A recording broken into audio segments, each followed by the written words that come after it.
The Crimson Jest, the town that forgot laughter.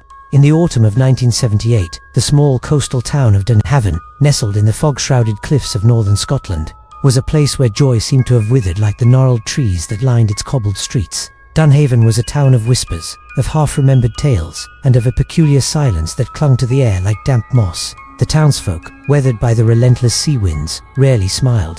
Laughter was a rarity, a sound so foreign it might as well have belonged to another world. At the edge of Dunhaven stood the remnants of a forgotten carnival ground, its skeletal structures looming like the bones of some ancient beast. The locals called it the Hollow, a name that carried the weight of decades of unease. Once, in the early 1900s, it had been the site of the Mirabilis Carnival, a traveling spectacle of acrobats, fire-eaters, and a peculiar clown known only as Jester Crimson.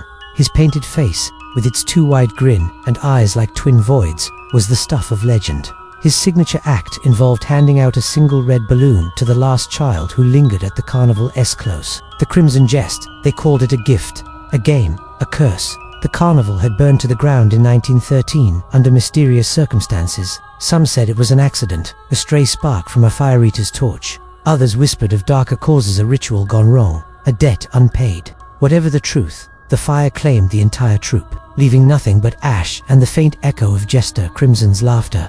The Hollow remained abandoned, a place shunned by all but the most reckless children who dared each other to cross its rusted gates. Yet, every 7 years, on the night of October 13th, the air in Dunhaven grew heavy, and the fog seemed to pulse with an unnatural rhythm. The townsfolk locked their doors, shuttered their windows, and spoke in hushed tones of the Jester's return. They said he never truly left that. His laughter lingered in the wind, and his red balloon floated just beyond the edge of sight.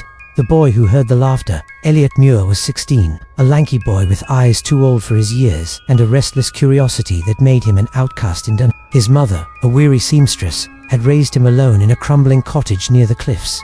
She never spoke of his father, but her eyes darkened whenever Elliot asked, as if the question stirred something she'd rather forget. Elliot spent his days sketching the sea in charcoal, capturing its endless churn, and his nights wandering the town's empty streets, chasing stories no one else dared to tell.